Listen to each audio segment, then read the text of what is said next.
It started with a smell. Not the kind you'd immediately recognize as something rotting, nothing that obvious. It was subtle at first, just an odd, musty scent lingering in the car. Chris figured it was an old fast food bag shoved under the seat. Maybe a forgotten gym sock. But after a few days, the smell got worse.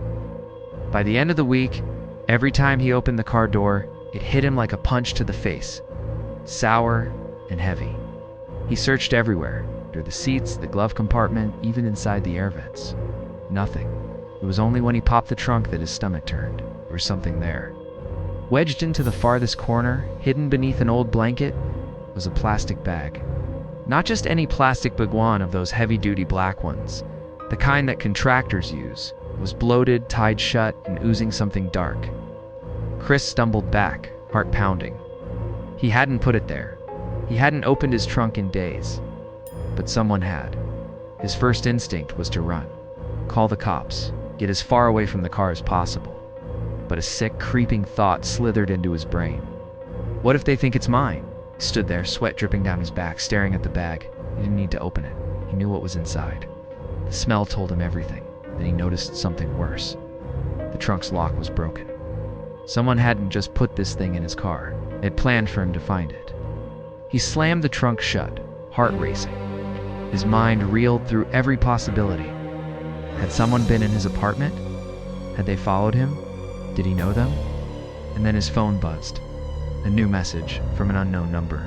Need to get rid of it. Fast. Chris froze. His hands felt numb. The number wasn't saved. No name, no clue who it was. Another message came through. I'm watching. His breath hitched. He spun around, scanning the parking lot. Nothing. No movement, no suspicious cars.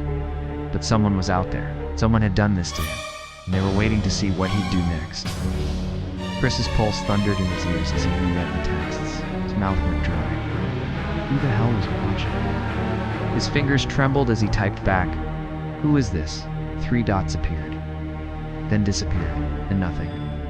Chris's eyes darted to the nearby buildings, the parked cars, the empty street. He felt like a target in a sniper's crosshairs. This wasn't random.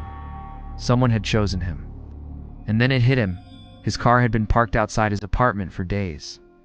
If someone had put the bag in his trunk, they had access to him. Maybe they had been inside his place. His stomach clenched. I need to get out of here. He yanked open the car door and slid into the driver's seat. The smell was unbearable now. He gagged as he turned the key in the ignition. The engine roared to life. He needed a plan. Dump the car? No, that'd make him look guilty. Take it to the police. What if they pin this on him? His phone vibrated again.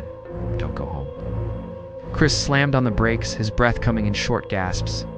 His hands gripped the wheel so hard his knuckles turned white. They knew where he lived. This wasn't just about the trunk. They were in control. Thought clawed into his brain like a parasite. What if they weren't just watching? What if they were nearby? Chris slowly turned his head toward the rearview mirror, and then he saw it. A figure in the backseat. No movement. No breathing. Just the faintest glint of eyes, reflecting the glow of the dashboard. Watching, waiting.